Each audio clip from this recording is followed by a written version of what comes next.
Joining me right now is Georgia Congressman Richard McCormick. He is a member of the House Foreign Affairs and Armed Services Committees. Congressman, good morning. Good morning. Good to be with you. You too. I want to get your reaction to this report in the New York Post. They go through several states in detail, in very explicit detail, how this is happening. But basically, a federal form, you don't have to be a citizen, or at least no proof. Legally, you do, but you don't have to prove it. You know, if there is any doubt about what this illegal immigration, this invasion is all about, it should be dispelled now. It should be obvious what they're trying to do for the census, to reorganize where the representatives are coming from. All those states that lost representation because people migrated towards where the jobs were, where freedoms were. And now you're going to see about 15 to 20 seats, Republican seats, that will be in jeopardy because of this mass migration and representation skew now. And you can see the way they're going to try to get these people to vote into the future, to give them legal citizenship, to reward bad behavior. And you know who gets the most angry over this stuff? People who waited in line, did the right thing, came here legally, and put in the time to become citizens the right way. They get more angry than anybody. Well, one of the things that House Speaker Mike Johnson has said is that basically President Biden has welcomed millions of illegal aliens through our borders, including sophisticated criminal syndicates and foreign adversaries. It is incumbent upon Congress, that is you, to implement greater enforcement measures that secure the voter registration process. So what can be done? Well, first of all, each state really has control of their own destiny, because you talked about 49 out of 50 states have holes in their laws that allow people to get documentation that show that they have a legal ID here. Once again, rewarding illegal immigration.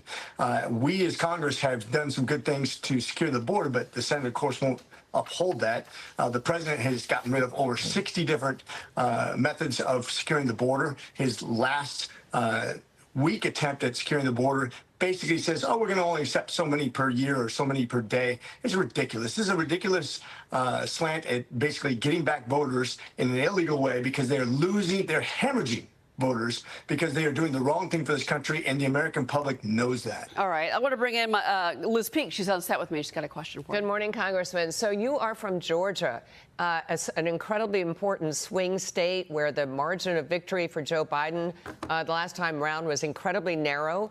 This is a state which is up for grabs in this election. What are you doing to make sure that in Georgia illegal aliens are not going to vote? And that's the template, right? People have to go state by state and make sure this isn't happening. It seems to me when it was like 1,000 people at risk, or maybe 10,000, but now we've got millions of people. So tell me about Georgia. What's it going to look like?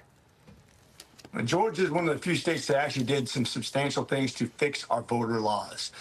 We did at least 12 course corrections. We don't allow drop boxes anymore. Anybody who saw 2,000 Mules understands the detriment of mail-in ballots, drop boxes. Matter of fact, if you look around the world and all the countries who've gotten rid of mail-in ballots, because of the massive amount of fraud, you understand that we're on the wrong track. Georgia has tightened up its laws considerably. I think we'll have this election well in hand. Georgia is secure. We need to worry about other states like Arizona, Michigan, Pennsylvania, other states that have not fixed their laws and will be definitely in play. I would actually argue that Arizona is the one state that has really is pushing back on this notion of letting illegal migrants vote. Just want to kind of clarify that. Let me ask you also about this, because this issue with Merrick Garland. House Speaker Johnson is still taking on Merrick Garland, but the DOJ is refusing to pursue any contempt of Congress charges against him.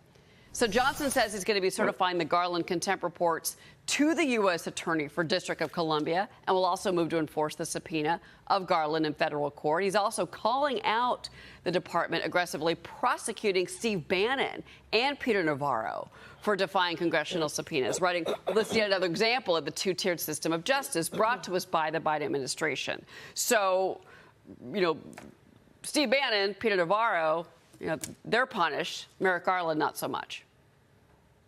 That's exactly the point. And I think it is going to be exposed how two-faced they are. Now, the nice thing is we don't really need those tapes to understand how much Joe Biden has lost, how much his cognition has declined. I'm an ER doc, and you can just see it from just 4 years ago and when he had already declined, how much he's having problems just walking, figure out which way to go on the stage, what to say. And as he goes on longer, he starts to mumble.